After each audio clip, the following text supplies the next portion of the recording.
नमस्कार। National India news के special show जनता की पुकार में आपका स्वागत है। मैं हूं महेंद्र यादव। साथियों, जैसा कि आप सभी को मालूम है, इस समय बिहार और सत्ता पक्ष हो या विपक्ष हो, जो दो बड़े गठबंधन है वो, और उनके अलावा जो तीसरा गठबंधन है और चौथा गठबंधन है, और भी जो अलग अलग दावेदार हैं, वो अपनी अपनी तरह से मुद्दे उठाने की कोशिश कर रहे हैं। सवाल हमें यहाँ पर ये एक उठता है कि इसके पहले चुनाव के समय तो अक्सर ये होता है कि एक या दो मुद्दे ज्यादा प्रभावी हो जाते हैं और उन्हीं के ऊपर चुनाव हो जाता है। कई बार इससे सत्ता पक्ष को फायदा भी हो जाता है, कई बार नुकसान भी हो जाता है। आज से 2 माह पहले, 4 माह पहले, 6 माह या 8 माह, साल भर पहले कुछ मुद्दे बड़े प्रभावी हुए थे जिनकी बहुत ज्यादा चर्चा हुई थी। अब चुनाव के समय देख रहे हैं तो उनमें से बहुत सारे मुद्दे एकदम पीछे पार्श्व में जाते दिख रहे हैं। कुछ और मुद्दे उठाने की कोशिश की गई थी। ऐसा लग रहा था कि इस बार बिहार का चुनाव बॉलीवुड के ऊपर हो जाएगा, बॉलीवुड एक बड़ा मुद्दा बन जाएगा। बड़ी कोशिश भी की गई, लेकिन ऐसी कोशिश भी अब कामयाब नहीं होती दिख रही है। मोटे तौर पर देखें तो इस समय महागठबंधन इस बात में कामयाब हो रहा है कि नीतीश सरकार की और मोदी सरकार की नाकामियों को मुद्दा बनाया जाए, विकास को मुद्दा बनाया जाए, बेरोजगारी को मुद्दा बनाया जाए।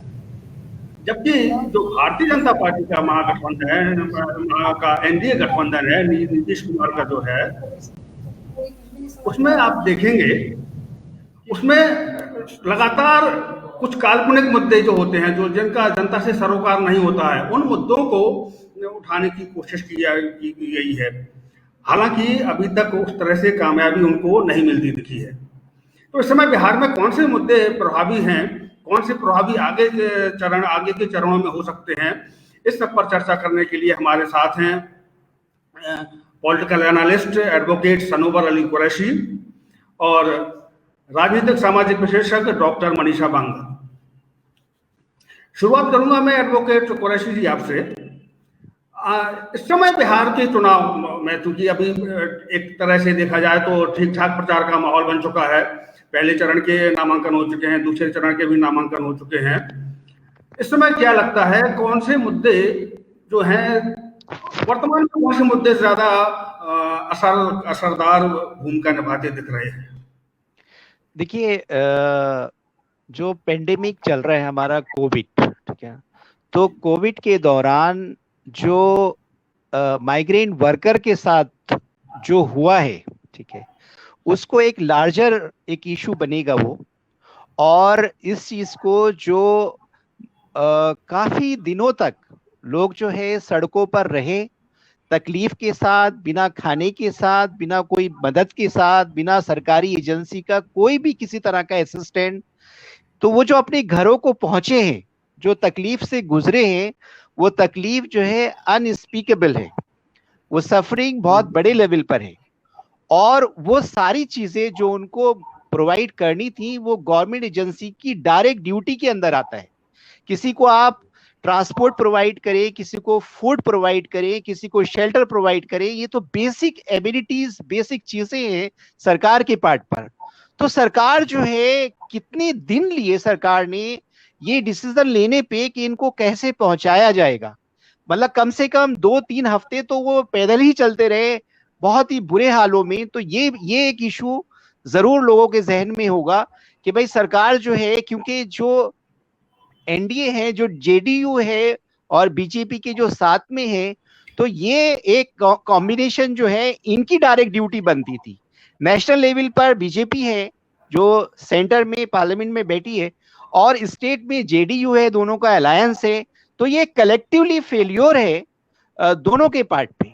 आप देख लीजिए, बिहार में जो है जेडीयू ने कितना लेट जाके डिसीजन लिया। इवन यूपी गवर्नमेंट ने, जो वो भी एक बीजेपी का पार्ट है, मगर योगी जी ने फिर भी अपने बच्चों को बुलाया, स्टूडेंट को जो कोटा वगैरह में पढ़ रहे थे, सभी लोगों ने बुलाया। मगर फिर भी नीतीश कुमार ने तो बहुत लेट किया अपने स्टूडेंट को, जो बिहार के स्टूडेंट को वहां कोचिंग सेंटरों में जो फंसे हुए थे उनको बुलाने में। तो ये एक इशू 100% ये इशू लोगों के रहेगा। जी, अगर ये मुद्दा अगर मजबूती से उठता है, विपक्षी दल इस मुद्दे को ज्यादा मजबूती से उठाते हैं, और जो जिन्होंने इस बात को भुगता है, जो पीड़ित उनको अगर ये तकलीफ याद रहती है तब तो जी। फिर बिहार के परिणाम बहुत ज्यादा चौंकाने वाले हो सकते हैं।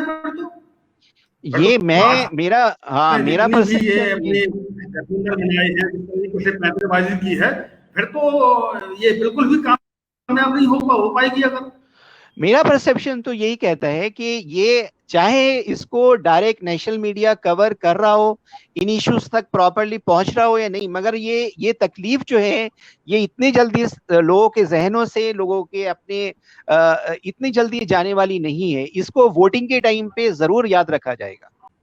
मनीषा जी, हाँ जी, अभी आपने सुना जैसे कुरैशी जी ने बताया कि जो कोरोना काल में और लॉकडाउन के दौरान जिस तरीके से प्रवासी मजदूरों को जो तकलीफ हुई, वो एक बहुत बड़ा मुद्दा है और वो मुद्दा किसी भी तरह से ऐसा नहीं है कि उसको लोग इतने जल्दी भूल जाएं। तो अगर ये मुद्दा अगर प्रभावी रहता है तब तो निश्चित है कि एनडीए को बड़ा भारी नुकसान हो सकता है। इसके अलावा और क्या मुद्दे आप देखती हैं जो इस समय अपनी भूमिका निभाते दिख रहे हैं इस समय?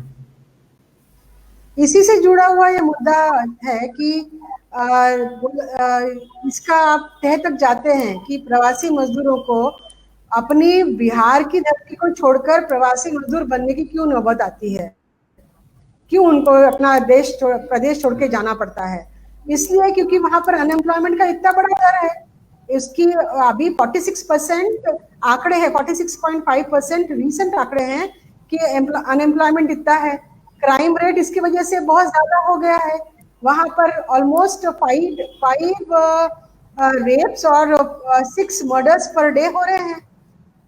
इसके अलावा जो प्रवासी पूरा जो माइग्रेंट लेबर्स है उनके लिए जो प्रधान नहीं क्या कहते हैं उसको, मुख्यमंत्री स्वयं निश्चय योजना जो रोजगार योजना है, और जी। उसके अंतर्गत उनको 1000 रुपीज पर मंथ मिलना चाहिए था, जो कि अपने आप में बहुत कम है, लेकिन वह भी नहीं उनको मिला। इसके अलावा जो पूरा का पूरा स्ट्रक्चर है वहां का, इंडस्ट्रियल स्ट्रक्चर है, वो कुछ लोगों तक सीमित करके रख दिया।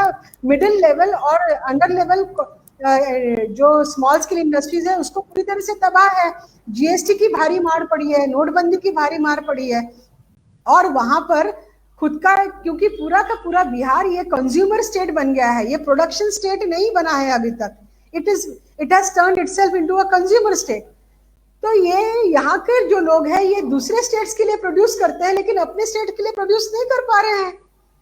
और ये अनएम्प्लॉयमेंट जो है ये बहुत बड़ा मुद्दा रहने वाला है। युवा का अनएम्प्लॉयमेंट और युवा की शिक्षा ये बहुत बड़ा मुद्दा रहने वाला है। तेजस्वी यादव ने अगर उसको उठाया तो सही उठाया, क्योंकि हम लोग भी चाह रहे थे कि उन्होंने ये मुद्दा उठाना चाहिए। 45 लाख जो रोजगार है, नौकरियां हैं गवर्नमेंट की, जो मोस्टली सी ग्रेड और डी ग्रेड की है, लेकिन वो खाली पड़ी है 45 लाख, और वो अभी तक भरी नहीं गई हुई है। इसके अलावा इन्होंने जो वादा किया था कि हम 10 लाख नौकरियां निर्माण करेंगे, तो 10 लाख नौकरियां वहां से निर्माण ही नहीं हुई। तो यहाँ का मिडिल लेवल जो वर्ग है वही अनएम्प्लॉयड है, तो वो निचले लेवल के लोगों को एम्प्लॉय करने की ताकत नहीं रखता है, और यही वजह है कि वो पूरा का पूरा पलायन कर रहा है। रोजगार और युवा का वहां पर शिक्षा, ये दोनों मुद्दे और भी बहुत बड़ी मात्रा में हावी होने वाले और रहने भी चाहिए। जी कुरैशी जी, भारतीय जनता पार्टी ने लगातार ये बिहार का चुनाव है तब तो ठीक ही है, जहां कहीं भी चुनाव होते हैं वो एक अलग तरह के मुद्दे उठाने की लगातार कोशिश करते हैं।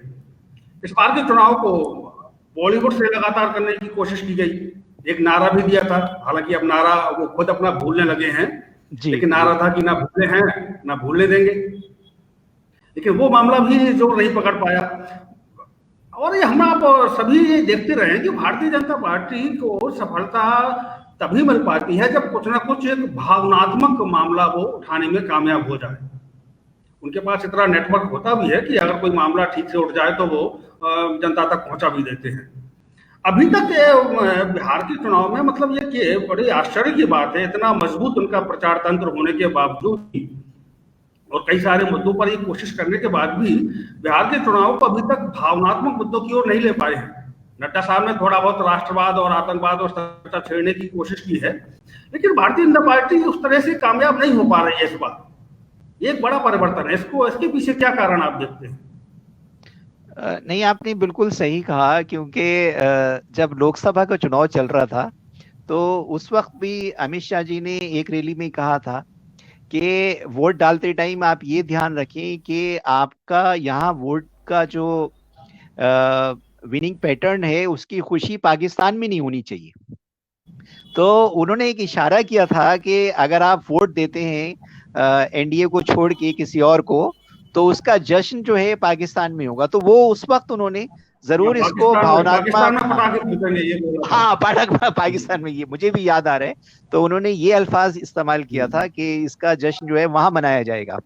मगर इस वक्त जो है आपने बहुत सही कहा कि एनडीए का जो है अप्रोच उस लाइन पर अभी तक नहीं गया है कि जो ये जो है नेशनलिज्म को या जो और इमोशनल या सेंसिटिव इश्यूज हैं उसकी तरफ अभी नहीं गए हैं। तो इसमें जो है, इसमें तो जरूर जनता को एक ऑप्शन मिल रहा है कि इम्पार्शियल तरीके से वो परफॉर्मेंस के बेस पे एग्जामिन करने के लिए ये एक अच्छा अपॉर्चुनिटी है वोटर्स के लिए। जब अगर न्यूट्रल एटमॉस्फेयर रहेगा तो उनके लिए बहुत अच्छा एक खुले जहन से पूरा अच्छे से सामने सर्कमस्टांसेस को, परिस्थितियों को अच्छे एग्जामिन करने का एक मौका है कि कौन कहाँ पर कितना हमारे लिए विकास हो पाएगा, हमारे लिए जो फैसिलिटीज हैं, जो रोड की, ट्रांसपोर्ट की, जो एम्प्लॉयमेंट की, जो हेल्थ के इंफ्रास्ट्रक्चर की, एजुकेशन के इंफ्रास्ट्रक्चर की, कौन सरकार ठीक से ये दे पाएगी। क्योंकि देखिए जेडीयू जो है एंटी इनकम्बेंसी फैक्टर भी 100% इस वक्त रहेगा, ठीक है, क्योंकि इतना कोई परफॉर्मेंस सामने नहीं दिख रहा है। बिहार जो है सभी ये पेंडेमिक की फाइट में भी काफी पीछे रहा है। आप देख लीजिए वहां के जो है क्वारंटाइन सेंटर का क्या हाल था, जो है किस तरीके से लोग जो है बिल्कुल मतलब उनको ना लेटने के लिए कोई था, ना कोई फूड था, काफी क्वारंटाइन सेंटर में बुरा हाल था। तो काफी वो चीजों का एंटी इनकम्बेंसी फैक्टर भी है। और ये जो परफॉर्मेंस वाली बात है कि अगर इमोशनल इशू नहीं आ रहे हैं और इस तरीके से, तो जनता को एक इम्पार्शियल जज करने का और अपने वोट को सही से इस्तेमाल करने का एक मौका भी मिलता है। जी, एक तरह से देखा जाए तो एक बहुत शुभ संकेत भी है, एक अच्छी बात भी है। बिल्कुल बिल्कुल वास्तविक मुद्दों पर ध्यान दे, वास्तविक मुद्दों को समझे, और जिस सरकार से अगर कामकाज से अगर वो खुश है तो उसको वोट दे, और अगर नाराज है तो उसको खारिज करे, जो भी करे, ये बहुत अच्छी बात है। ये बात कुरैशी साहब ने बहुत सही बताई कि इसके पहले जैसे 15 साल लालू जी का या उनके पार्टी का शासन रहा, नीतीश कुमार को भी 15 साल हो गए हैं। इतना साल बिहार की जनता इस तरह राजनीतिक रूप से इतनी तो जागरूक रही है, तो निश्चित रूप से ये एंटी इनकम्बेंसी का मामला तो ये भी एनडीए के खिलाफ बहुत ज्यादा जा सकता है। क्या लगता है कि एक एनडीए के खिलाफ में ये मामला भी रहेगा? मतलब निर्णायक भूमिका, मामला तो रहेगा ही, पर क्या निर्णायक भूमिका में रहेगा ये भी? आपने मुझे पूछा सवाल? जी हाँ जी, हाँ जी। देखिए इसका डर उनको भी है, और इसी वजह से आप देखेंगे कि यही वजह हुई कि मिस्टर नीतीश कुमार को जो 7 निश्चय करके उन्होंने प्रोग्राम जैसे पार्ट 2 उन्होंने ऐलान किया हुआ है, उनको मालूम हुआ कि अभी ये जो पाकिस्तान वाला मसला नहीं चलेगा। हालांकि उन्होंने कोशिश की है, बीजेपी ने कोशिश की है, जब एक कांग्रेस के प्रत्याशी जिनका नाम हुसैन करके कोई है, तो उन्होंने कहा कि अपने घर में, अपने ऑफिस में जिन्ना की फोटो लगाते, ऐसे बीच बीच में वो प्रयत्न कर रहे हैं उसको लाने की। लेकिन जो निश्चय 7 पॉइंट का लाया हुआ है, यही वजह है कि वो सभी लोगों का ध्यान एंटी इनकम्बेंसी के ओर से हटाकर, मतलब वो अपने ऊपर का मंडराता हुआ खतरा को हटाने के लिए वो प्रोग्रेस की तरफ दिखाना चाह रहे हैं। महिलाओं का उसमें समावेश किया है, सैनिटेशन वर्कर्स का उसमें समावेश किया है, रोड की बात की है, पुल की बात की है, और रोजगार की बात की है। ऐसे अलग अलग चीजों की उन्होंने वो पूरे पॉइंट्स करी है। लेकिन फिर भी ये तो पूरी तरह से जनता के ऊपर निर्भर करता है, और वहाँ के अगर गवर्नर भी और वहाँ के लोग भी उसको तवज्जो देते हैं तो यह फिर भी खतरा उनके ऊपर रहता है, क्योंकि स्टिल आंसरेबल। आप देखेंगे कि पूरा जो मिडिल क्लास है उसमें, कि खासकर मैं अब डॉक्टर होने के नाते डॉक्टर की बात कहूंगी, सबसे ज्यादा डॉक्टरों की मौत बिहार में हुई है। महामारी के वक्त में जो बदहाली हुई है, आज वहां की जनता पूरी तरह से भूखमरी की कागार पे आ चुकी है। हमारे आंकड़े जो अभी राष्ट्रीय ग्लोबल हंगर इंडेक्स आया, उसमें इंडिया जो टॉप कर रहा है 94th रैंक पर, उसमें बिहार का बहुत बड़ा हिस्सा उसके लिए जिम्मेवार है। तो ये सारी चीजें हैं जो मिस्टर नीतीश कुमार को उसको आंसर देना पड़ेगा, क्योंकि 15 साल का जो मामला आता है, it's not a small duration. उनके खुद के ही सरकार के आंकड़े हैं, नीतीश कुमार के सरकार के आंकड़े हैं कि मिस्टर सतीश शर्मा जो उनके जो सैनिटेशन विभाग है, पीडब्ल्यूडी विभाग है, उसके हेड है, उन्होंने बताया है कि 58 इयर्स से वहां पर पूरे शहर का जो ड्रेनेज सिस्टम है और वाटर सप्लाई सिस्टम है उसमें कोई भी तब्दीली नहीं हुई है, और वो 2 टाइम उन्होंने उसका समावेश करके भी कुछ नहीं किया है। तो ये मामला उनके सामने रहता है। जी, अच्छा, जहां तक आपने जो एक बात की थी पहले, उसी से जुड़ी बात है कि बिहार में उद्योगों की और रोजगार की तो कमी है, जिसके कारण मजदूर पलायन करते हैं, और उसके बाद में जो जब कोरोना महामारी का जो पकड़ा तो उसी के परिणाम स्वरूप और केंद्र सरकार की कुछ मिसमैनेजमेंट के कारण मजदूरों को वो सारी तकलीफें झेलनी पड़ी, जो जिसको हम एक बहुत बड़ा मुद्दा मान के चल रहे हैं। मनीषा जी, आपसे ऐसे में ये जानना चाहता था कि अभी जैसे उद्योगों के बारे में नीतीश कुमार की बात हुई, तो उन्होंने एक बड़ा अजीब सा कि बिहार समुद्र के किनारे नहीं है, इसलिए यहाँ पर उद्योग धंधे नहीं हैं। बिहार समुद्र के किनारे नहीं है, तब यहाँ पर उद्योग धंधे होते, ये बोला मनीषा जी। तो क्या मतलब ऐसा नहीं लगता कि जो भी से कोशिश किए जा रहे हैं उनके सारे तीर नाकाम होते जा रहे हैं, खुद ही अपने आप को मजाक बनते जा रहे हैं? ये हारने के पहले एक जो संकेत होते हैं कि है, क्या आपको भी लगता है? निश्चित ही आप देखेंगे कि जिस तरह से वह उद्योग के बारे में भी बात कर रहे हैं, अभी युवा को लुभाने के लिए और एक भ्रमकता फैलाने के लिए वो कह रहे हैं कि हमने स्ट्रॉन्ग सेंटर्स निर्माण किए और एंटरप्रेन्योरशिप महिलाओं में और इनमें भी बढ़ाने की बात कर रहे हैं। और आप देखेंगे कि उसका जो दर रखा हुआ है, उसके कंडीशंस क्या रखी हुई है? कंडीशंस रखी है कि जो पीजी पोस्ट ग्रेजुएट महिलाएं हैं उनको 50,000 ये दिया जाएगा, क्या लोन दिया जाएगा। जो ग्रेजुएट महिलाएं हैं उनको 25,000 दिया जाएगा। ये बता रहे हैं। कितनी महिलाएं वहां पर पोस्ट ग्रेजुएट है, कितनी महिलाएं वहां पर बिहार में ग्रेजुएट है, ये नहीं हमें मालूम है क्या? इसके दर नहीं मालूम है क्या हमें? तो एक बहुत ही कम, बहुत ही क्रस्ट का, अपर क्रस्ट के लोगों को फायदा हो इसके लिए कर रहे हैं। जहां तक उनके स्ट्रॉन्ग उद्योगपति या एंटरप्रेन्योरशिप बढ़ाने की बात कर रहे हैं, वो कह रहे हैं कि लोन मिलेगा, लेकिन उसकी कंडीशंस उन्होंने ऐसी करके रखी हुई है कि वहां पर बहुसंख्यक बहुजनों को, SC ST OBC और मुस्लिम लोगों को, और मैं तो कहती हूँ कि अगर हम धर्म और जाति के ऊपर भी जाएं तभी भी बहुसंख्यक लोगों को वहां पर लोन मिलने का कोई चांस नहीं है।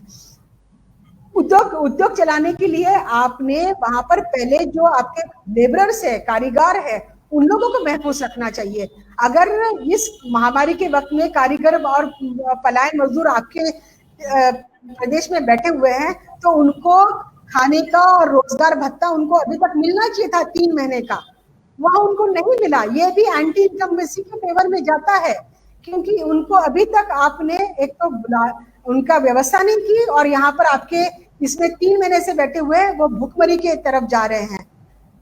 ये बहुत बड़ा मुद्दा बनता है। और ऐसी स्थिति में कौन रोजगार लेबरर का आपको ध्यान देने के लिए जगह नहीं है, तो रोजगार का सवाल ही नहीं पैदा होता वहां पर, और वहां पर उद्योग का सवाल ही नहीं पैदा होता है। क्या दिल्ली जहाँ पर ये लोग जाते हैं, क्या दिल्ली के आजू बाजू सागर है, महासागर है? क्या पंजाब के आजू बाजू में महासागर है? आधा लेबरर क्या है, 75% पंजाब का लेबर तो बिहार से जाता है और 85% लेबर तो बिहार का दिल्ली में आके बसा हुआ है। क्या बात करते हैं मिस्टर नीतीश कुमार जी। कुरैशी साहब, जी कोरोना का जो महामारी शुरू हुई, पहले से एक बहुत बड़ा मुद्दा जो था, जिसने न केवल बिहार में बल्कि पूरे मुल्क में एक बेचैनी पैदा की थी, वो था सीएए और एनआरसी वाला मुद्दा। जी देखिए, बहुत इसको लेके, जब तक ये लॉकडाउन लगाया गया तब तक इसको लेकर लगातार धरना प्रदर्शन जारी थे। जी अगर लॉकडाउन के बाद ही ये स्थिति बनी, अगर मुझे लगता है कि लॉकडाउन ना हुआ होता तो शायद ये धरना प्रदर्शन अब भी जारी रहते, क्योंकि बिल्कुल सरकार को बिल्कुल अपने तरीके से बिल्कुल किसी भी तरीके से पीछे होने को तैयार नहीं है। तो बिल्कुल इस हिसाब से देखा जाए तो उसमें इसको लेके तो बहुत बड़ी तबके के अंदर एक बेचैनी रही है। ना केवल इसमें माइनॉरिटी का सवाल रहा है, बल्कि जी शेड्यूल ट्राइब के लोग रहे हैं, शेड्यूल कास्ट के लोग रहे हैं, जो और बॉर्डर के प्रांत वाले लोग रहे हैं, उनके अंदर और भी जितने तरह के इसमें दांव पेंच इसके अंदर कानून के अंदर लगाए गए हैं, उसके साथ जी सभी के अंदर एक बहुत बड़ी बेचैनी थी। जी बिहार चुनाव में इसकी भूमिका क्या हो सकती है? ये ठीक है, ये हमारी जानकारी में है, आपको भी पता है कि बिहार विधानसभा में जनता के एक फौरी नाराजगी को शांत करने के लिए इन्होंने एक प्रस्ताव पास कर दिया था कि सीए और ये एनआरसी जो है वो हमारे यहाँ, हम बिहार स्टेट में लागू नहीं करेंगे। जी लेकिन क्या ये इतना काफी है?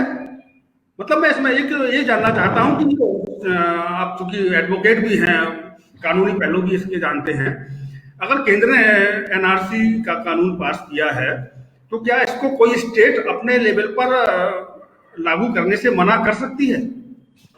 नहीं, देखिए ये जो है, जैसे हमारे संविधान में 3 लिस्ट है, स्टेट लिस्ट है और सेंटर की यूनियन लिस्ट है और एक कंकरेंट लिस्ट है। तो उसमें सरकार के सारे बिजनेस जो है वो उसमें एनलिस्टेड है। क्या स्टेट करेगा, क्या सेंटर करेगा, और क्या कंकरेंट लिस्ट में स्टेट भी कर सकता है और सेंटर भी कर सकता है।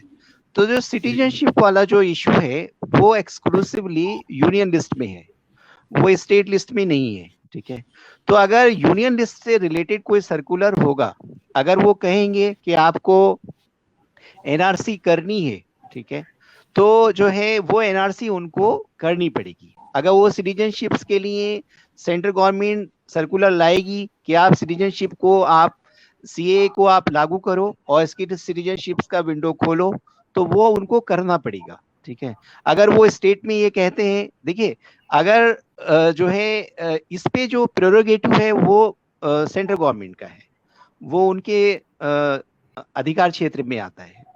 तो ये पे कहना कि हमने एक रेजोल्यूशन जो है, एक इमोशनल सेटिस्फेक्शन है कि कम से कम गवर्नमेंट ने अपना, जो स्टेट गवर्नमेंट ने अपना एक नजरिया, अपना एक वो साफ किया है कि हमारी इस पे सपोर्ट नहीं है। ठीक है, तो एक डिले कर सकते हैं, आप डिले कर सकते हो आप, क्योंकि फाइनली स्टेट गवर्नमेंट भी अपने रेजोल्यूशन पास करेगी। ठीक है, तो एक एडमिनिस्ट्रेटिव डिले हो सकता है अगर उनकी नीयत सही है तो। मगर ये कहना कि वो बिल्कुल कन्फ्रंटेशन में आ जाएंगे और यूनियन गवर्नमेंट से वो बिल्कुल इसके लिए पूरा फाइट करेंगे, ये तो कोई पॉसिबल ही नहीं है। ये तो सेंटर का ही प्रिवेलिंग करेगा। तो इसका मतलब कि जो उन्होंने विधानसभा में जो रेजोल्यूशन भले ही पास किया है, हाँ इसके बावजूद ये एनआरसी टाइप का जो खतरा है वो लगातार बना हुआ है। हाँ हाँ, तभी आप देखिए कि तभी चुनाव में एसएलपी जो है, बड़ा मुद्दा बनना चाहिए। नहीं चुनाव में तो देखिए ये बड़ा मुद्दा, आप, मुझे तो लगता है कि ये मुद्दा भी जरूर लोगों के जहन में है, क्योंकि वो एजिटेशन कोई ऑर्डिनरी एजिटेशन नहीं था और वो कोई माइनॉरिटी का एजिटेशन भी नहीं था, क्योंकि वो तो आसाम से शुरू है। आसाम में तो कोई माइनॉरिटी उसको रेस नहीं कर रही, आसाम में तो बल्कि हायर कास्ट उसको रेस कर रहा था। वहां के जो हायर कास्ट के हैं उन्होंने इसको रेस किया है, अपनी कल्चर को थ्रेट बताया है कि उनका कल्चर पे थ्रेट आ रहा है, और जो है इस तरीके से सिटीजनशिप्स होगी तो असम का जो सोशल स्ट्रक्चर है वो पूरा ही डिस्टर्ब हो जाएगा। ठीक है, तो अगर आप ऐसे लेके चलें तो ये, और जब एनआरसी होगी तो एनआरसी तो फिर सब पूरे सिटीजन्स की होगी। अगर ये डिनोमिनेट जो है नोटबंदी आई तो नोटबंदी तो सबके लिए ही इक्वली उसके एडवर्स इफेक्ट थे। कोई ये नहीं कह सकता कि हायर कास्ट उससे बच गया, माइनॉरिटी उसमें पिस गया, सबके लिए सबको लाइन में लगना पड़ा। तो अभी एनआरसी शुरू होगा तो डॉक्यूमेंटेशन का वेरिफिकेशन तो सबका ही होना है। कोई ये कभी इसमें ना रहे कि हमें तो मिली जाएगी सिटीजनशिप, हम तो हिंदू में आते हैं, सिख में आते हैं, तो हमें तो बुद्धिस्ट हैं तो हमारा तो हो ही जाएगा, ऐसा तो वो तो फेज आते आते बहुत टाइम है। लाइन में तो सबको लगना होगा, लाइन में तो मतलब सबको लगना हाँ, पड़ेगा। प्रॉब्लम तो ये सबके लिए है, डॉक्यूमेंट तो सबको इकट्ठे करने होंगे। और जो इसके सीए के जो बेनिफिशियरी हैं, जो बंगाली हिंदूज हैं, आप महेंद्र जी आप देख लीजिए कि उन्होंने ये कभी डिमांड नहीं किया कि मुस्लिम्स को जो फॉरेन से आएंगे, पाकिस्तान से या बांग्लादेश से या अफगानिस्तान से, वहां के आप इसको जो है मुस्लिम्स अगर आता है तो उसको आप नहीं दो। जो बेनिफिशियरी है उनकी किसी भी फाइट में बंगाली हिंदूज ने कोई ऐसा, वो तो सिर्फ अपने राइट के लिए लड़ रहे थे कि हमारा इंटाइटलमेंट है, मगर वो ये तो उन्होंने कभी नहीं कहा।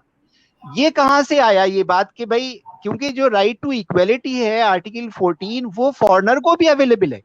अगर अफगानिस्तान से दो लोग आते हैं, एक हिंदू आता है एक मुस्लिम आता है, और दोनों का जो है यहां से लिंक है, वो चले गए थे उस वक्त जो है, मगर वो यहीं रहते थे, अब वो आना चाहते हैं, ठीक है, तो आप ये नहीं कह सकते कि हम तो सिर्फ एक को लेंगे और दूसरे को नहीं लेंगे, क्योंकि राइट टू इक्वेलिटी तो फॉरेनर पे भी अप्लाई होता है। समानता का अधिकार ये सिर्फ हमारे लिए नहीं है, भारतीय सिटीजन के लिए, ये फॉरेनर के लिए भी अवेलेबल है।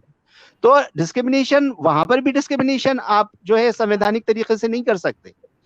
तो ये बहुत ही बुनियादी चीजों से है, और ये मुद्दा मुझे लगता है बिहार में इतना इजीली वहां कैसे भूलेंगे। ये तो कन्हैया कुमार वहां पे कितनी कितनी बड़ी रैलियां उन्होंने की है, तो ये इशू भी लोगों के लिए रहेगा जरूर। क्या कहते हैं इसमें, शायद इस वक्त जो है सामने नजर नहीं आ रहा है, मगर इशू रहेगा ये। कन्हैया कुमार तो अभी नीतीश की वाहवाही में लगे हुए हैं, हाँ, वो उसकी वाहवाही में लगे हुए हैं। हाँ ये तो मतलब कन्हैया कुमार और उन लोगों ने तो पूरा जो जातिगत उनका द्वेष है बहुजन पार्टियों के लिए, वो तो पूरी तरह से दिखा दिया उन्होंने कि किसी तरह से चाहे कुछ हो जाए, लेकिन बहुजन नेतृत्व वाली पार्टियों का जनाधार नहीं होना चाहिए, वो नहीं जीतनी चाहिए। अब उनके साथ गठबंधन भी है, फिर भी निष्पक्ष रूप से वो बता रहे हैं, जबकि उनकी पूरी जो जिस आधार पर मिस्टर कन्हैया कुमार और सीपीआई और सारे यहाँ पर दिल्ली में आकर इन्होंने इतने प्रोटेस्ट किए अलग अलग टाइप के, तो इनका पूरा आधार ये खड़े इसके ऊपर है कि हम बीजेपी वालों को सवाल करेंगे। कन्हैया कुमार कह रहा था कि मैं जाके बैठूंगा, तो उसको पूछा गया कि तुम क्यों लड़ रहे हो भाई, तुमने तो अभी तक तुमने तो रोहित वेमुला की अर्थी के ऊपर तुम्हारी राजनीति फली फूली है, तो तुम क्यों लड़ रहे हो? कहा कि मैं मोदी को जाके सवाल करूंगा जाके लोकसभा में। अरे तो अभी लोकसभा में जाके तो बाद में बात आएगी जब जीतोगे, लेकिन अब तुम बिहार में हो, तो बिहार में तुमको 15 साल से नीतीश कुमार की जो ये जन विरोधी काम ये तुमको नजर नहीं आ रहे, और तुम उसकी वाहवाही कर रहे हो, उसका पक्ष बना रहे हो, तो ये किस टाइप के लोग हैं यहाँ पर? ये आइडेंटिटी पॉलिटिक्स को बदनाम करने वाले लोग हैं, आइडेंटिटी पॉलिटिक्स के नाम से बहुजनों की राजनीति को बदनाम करने वाले लोग हैं, और खुद अपने वर्ग और जाति के ऊपर उठते नहीं हैं। तो उनका विरोध और उनका विरोध ये वाला इलेक्शन जो है, ये ऐसे लोगों का भी पर्दाफाश करने का समय आ गया है, और ये इलेक्शन वह भी करेगा। ये मैं पॉइंट रेज करना चाहती हूँ कि ऐसे फर्जी लोग जो है इनका भी पर्दाफाश होता रहेगा, क्योंकि वहां पर बिहार में अभी गठबंधन के तौर पर और दूसरे तौर पर माइनॉरिटी अलग अलग और भी कई खिलाड़ी आ गए हैं। कई लोग नीतीश गवर्नमेंट को जन विरोधी गवर्नमेंट होने की वजह से लोगों के साथ में वो खड़े हैं।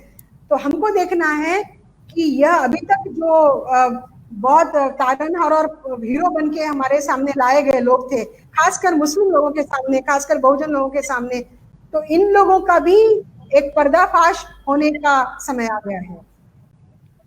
मुझे लगता है ये कन्हैया पहले ऐसे नेता बनने जा रहे हैं जो चुनाव प्रचार के समय विरोधी दल के कामों की तारीफ कर रहे हैं कि हाँ जी मोदी साहब ने यह काम अच्छा किया है, इसकी तो तारीफ करनी चाहिए, नीतीश कुमार ने ये काम अच्छा किया, इसकी तारीफ करनी चाहिए, लेकिन वोट हमें दो, इनके गठबंधन को दो, मतलब इस तरह का ये करना चाह रहे हैं। उन्होंने कहा भी है कि अब ये नया एक जुमला उन्होंने निकाला है कि मैं टिपिकल नेता नहीं हूँ। आप चुनाव भी लड़े हैं, हारे भी हैं, चाह भी रहे थे कि आरजेडी आपका समर्थन करे। पूरी पहचान ही इन्होंने जो है वो मोदी का मजाक बना के और मोदी के आलोचना पर बनाई है।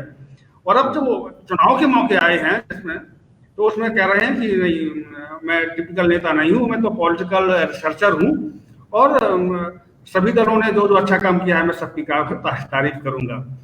महेंद्र जी, ये इन लोगों का चरित्र है, जो अपर कास्ट राजनीतिक लोग जो है और जो पार्टियां हैं उनका चरित्र है कि ये इनके सामने अगर उच्च वर्णीय और अपर कास्ट में से ही पक्ष और विपक्ष दोनों निर्माण होते रहे तो उनको कोई एतराज नहीं है। मतलब बीजेपी एक तरफ रूल करती रहे, विपक्ष में कांग्रेस बैठी रहे, और अगर कहीं कहीं अगर हो तो जिनका लीडरशिप है कम्युनिस्ट पार्टी के ऊपर, जिनकी लीडरशिप है वो भी उच्च वर्णीय है, वो भी रहे, तो उनको वैसा विपक्ष और वैसा पक्ष चाहिए।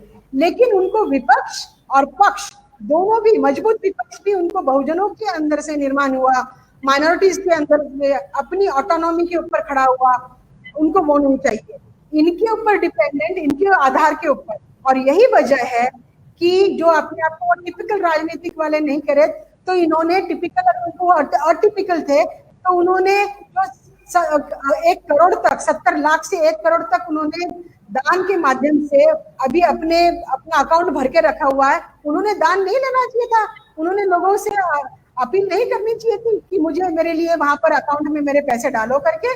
उन्होंने, वो बॉलीवुड के लोग आज आकर वो प्रवासी मजदूर के लिए वो कर रहे हैं क्या, वहां पर कैंपेनिंग कर रहे हैं क्या? जावेद अख्तर वहां पर प्रवासी मजदूर के हक के लिए लड़ाई लड़ रहे हैं, वो कन्हैया के लिए आके उनको समय मिल गया था वहां पर लड़ने के लिए। स्वरा भास्कर से लेकर तो तमाम जितने भी एनजीओ टाइप के प्रोग्रेसिव अपने आप को कहने वाले लोग थे, क्या वो आज प्रवासी मजदूर वहां पर भूखे मर रहे हैं और नीतीश गवर्नमेंट उनको खाना नहीं खिला रही है, उनको नहीं दे रही है भुगतान, तो उनके लिए बोलने के लिए है क्या? तो कन्हैया कुमार का फर्ज बनता था, अगर वो सही है, राजनीतिक तो बाद में, अगर वो लोगों की आवाज उठाने वाला व्यक्ति है, कि वो उनकी आवाज उठाता। वो वहां पर उसकी आवाज नहीं उठा रहा है, और जिन प्रवासी मजदूरों को मारा गया जिस गवर्नमेंट ने, उसकी वाहवाही कर रहा है एन के प्रकार है। कुरैशी साहब, हम पूरी चर्चा कर रहे थे बिहार के चुनावों के मुद्दों पर। इसी जो जहाँ पर बातचीत करते हुए हमारा चर्चा जहाँ पे आई, ये भी बिहार में क्या बल्कि जब भी चुनाव हुए हैं, अहम मुद्दा होने लगा है, खासतौर पर जेएनयू और कन्हैया इस तरह के जो भाजपा को अपने विपक्ष में खड़े हुए थे बहुत अच्छे लगते हैं। तो नहीं चाहिए, मनीषा जी ने जैसा इशारा किया कि विपक्षी रूप में हमारे जैसे लोग नहीं चाहिए, तेजस्वी नहीं चाहिए, इनको अखिलेश यादव नहीं चाहिए, इनको मायावती नहीं चाहिए, जो भी विरोध करने वाले ये चाहते हैं कि इनका प्रतिपक्ष नहीं चाहिए।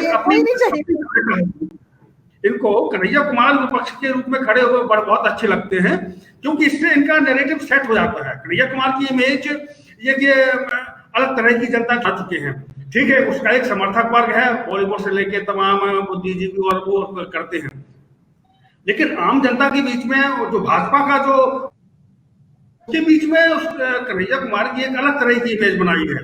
तो कन्हैया कुमार को अपने आप में अगर ये मुद्दा बनेगा या अगर चुनाव में ज्यादा सक्रियता दिखाते हैं, तो यहाँ पर तो फिर भाजपा को बेनिफिट मिलने के चांस बिल्कुल रहेंगे। क्या लगता नहीं कि आरजेडी ने कुछ गलती कर दी? मान लीजिए गठबंधन करना था तो सीपीआई माने से तो ठीक था, लेकर कहीं कुछ उन्होंने आप क्या मानते हैं इसके बारे में? नहीं, आपका एनालिसिस जो है काफी करेक्ट है, और जो है मगर ये सिचुएशन ऐसी हो रही है कि जैसे कि कोई ऑप्शंस नहीं है, तो जो भी एनडीए से बाहर है तो वो जो है उनके गठबंधन का एक हिस्सा है जो पॉसिबल हो सकता है, क्योंकि एक एलजेपी जो है उन्होंने भी एक अपना फ्रंट रेडी किया है, और वो लोग भी अपना जो एससी वोट्स या उस पे ज्यादा वर्कआउट उसको कर रहे हैं। जितिन राम मांझी भी हैं, तो वो भी एक उसमें आए हैं। तो आरजेडी के पास ऑप्शन जो है थोड़ा सा ये कि यही एक थोड़े से बच रहे थे कि इनको भी साथ देके, और जो है ये आपने बिल्कुल सही कहा कि बीजेपी तो चाहती है कि अपोजिशन भी उसी लेवल का हो, जो है एक हार्ड अपोजिशन ना हो, जो आइडियोलॉजिकल जो है, तो वो बहुत माइल्ड अपोजिशन ही रखना चाहते हैं, उसी को रिकॉग्निशन देते हैं और मीडिया कवरेज भी उसी का कराते हैं जो उनको सूट करे। ये तो एक बिल्कुल ये पैटर्न तो एकदम से बिल्कुल समझ में आता है, और ये हकीकत है, ये एक हार्श रियलिटी है कि अपोजिशन भी एक टारगेटेड अपोजिशन होता है, आइडेंटिफाई अपोजिशन होता है, जो जेन्युइनली अपोजिशन होता है, जो सफर किया है, जो जो डिप्राइव्ड सेक्शंस है और जो वाकई में वंचित है अपने अधिकारों से, अगर वो उसको वो पोजीशन मिल जाए और वो मीडिया कवरेज मिल जाए जिसकी उसकी वाकई में उसका हक है, जो बहुत सालों से पीछे है, अपने रिप्रेजेंटेशन में पीछे है, अपने सर्विसेज में और जो है बिजनेस में पीछे है, अगर उसको वो चीज तो फिर तो आप समझिए कि नक्शा ही बदल जाएगा देश का, जो है क्योंकि अपोजिशन ही एक दिन रूल में आता है। अपोजिशन जो है हमेशा अपोजिशन तो कभी रहता भी नहीं है, वो फिर एक दिन रूलिंग का पार्ट जरूर बनता है। तो और वो उसमें कैपेबिलिटी, और वो उसमें कैपेबिलिटी भी है। मतलब फॉर्चुनेट एक बहुत अच्छी बात यह है, जो बहुजन सेक्शंस है वो इस वक्त इतना मैच्योर है कि उसमें कैपेबिलिटी भी है रूल करने की, मगर वो अपोजिशन का उसको एक कवरेज नहीं मिल पा रहा है, उसको जो है अपोजिशन का जो रूल है उसको रिकॉग्नाइज नहीं हो पा रहा है, उसकी जो है जो आइडेंटिटी है कि एक ये पोटेंशियल अपोजिशन है, वो नहीं, उस पर रूल करने का पावर तो आ गया है, अगर मौका मिल जाएगा तो रूल करके दिखाएंगे देश को, ये तो है पक्का, जो है ये तो है पक्का, बिल्कुल वेरी राइट।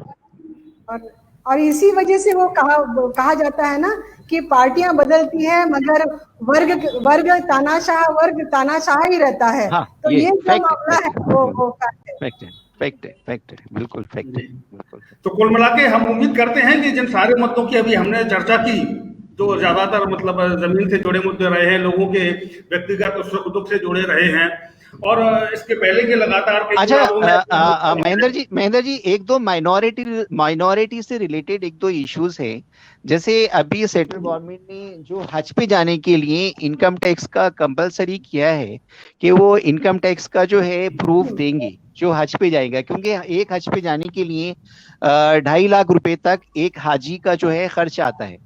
तो ये जो सर्कुलर है, अच्छा, ये भी ये बहुत ज्यादा मतलब जेडीयू के खिलाफ जाएगा और बीजेपी के भी खिलाफ जाएगा। माइनॉरिटी वोट करते टाइम इसको सोचेगा, क्योंकि देखिए जब हज पे जाता है तो वो एक गरीब जो है मुस्लिम्स, वो पता नहीं किस उम्र से उसके लिए वो जोड़ रहा होता है, बहुत मतलब पाई करके जोड़ रहा होता है, तब जाके उसके वो 2.5 लाख रुपए इकट्ठे होते हैं। अब आप अचानक से उसको ये कहो कि आप इनकम टैक्स का प्रूफ दो, हाँ, तो उसका लाइफ का एक मिशन होता है, तो वो अच्छा कुछ लोग उसमें हेल्प भी करते हैं, तो आप उससे ये कहोगे आप इनकम टैक्स का प्रूफ, तो ये तो मतलब बहुत ही बहुत ज्यादा हार्श ये है। तो ये भी माइनॉरिटी को इसको वोटिंग के टाइम पे ये पूरा इसका वो ध्यान रखेंगे कि भाई ये जेडीयू गवर्नमेंट जो है बिल्कुल साइलेंट है, उसका अपोज भी नहीं किया इन्होंने, और ये भी नहीं कहा कि भाई हम इसको जो है बिहार गवर्नमेंट जो है इसको नहीं लागू करेगी, हम ये तो कर सकते हैं, ये वाला तो अपना स्टेट गवर्नमेंट उसको देख सकती है, ठीक है, मगर ये इन्होंने इसको भी कुछ उसमें नोटिस नहीं लिया, और कोई नीतीश कुमार जी का कोई अपोज नहीं है इसके ऊपर। बिल्कुल, और इस मुद्दे की मतलब वैसे देखें ज्यादा चर्चा नहीं देखी है कभी। जी बिल्कुल, हाँ, ये चर्चा में भी नहीं ला रहे, ये जो पॉइंट आपने बताया है, जो जानकारी आपने, मतलब इस तरह से बड़ी जानकारी तो कहीं देखने में नहीं मिली है। हाँ, नहीं मिली है, बहुत की कोशिश की है, यानी माना जा सकता पता है कि इस मामले की अगर उठाया जाएगा तो जो भाजपा है और जेडीयू है, एनडीए है, इसको नुकसान हो जाएगा। बिल्कुल।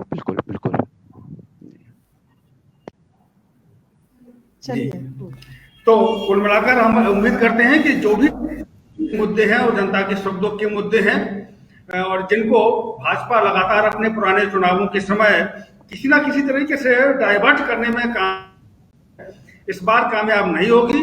जमीनी मुद्दों पर, जनता के सुख दुख और हितों के मुद्दे पर जिस तरह से अभी लग रहा है कि ये चुनाव जा रहा है, आगे भी इसी मुद्दे पर जाता रहेगा, इसी तरह की इसी लाइन पर जाता रहेगा। जो भी हवाई मुद्दे, जो भावनात्मक मुद्दे हैं, वो उठाने की भाजपा की कोशिशें जिस तरीके से अभी तक नाकाम होती रही हैं, हम उम्मीद करते हैं कि आगे भी नाकाम होंगे। और इसी के साथ ही आप दोनों ने इस चर्चा में भाग लिया और बहुत अच्छी तरीके से बिहार की मौजूदा राजनीतिक स्थिति और जनता के सुख दुख के मामलों को आपने बताया। आप दोनों को बहुत बहुत धन्यवाद। धन्यवाद। शुक्रिया शुक्रिया। चैनल को सब्सक्राइब नहीं किया है तो प्लीज सब्सक्राइब कीजिए और ताज़ा अपडेट पाने के लिए बेल आइकन को दबाना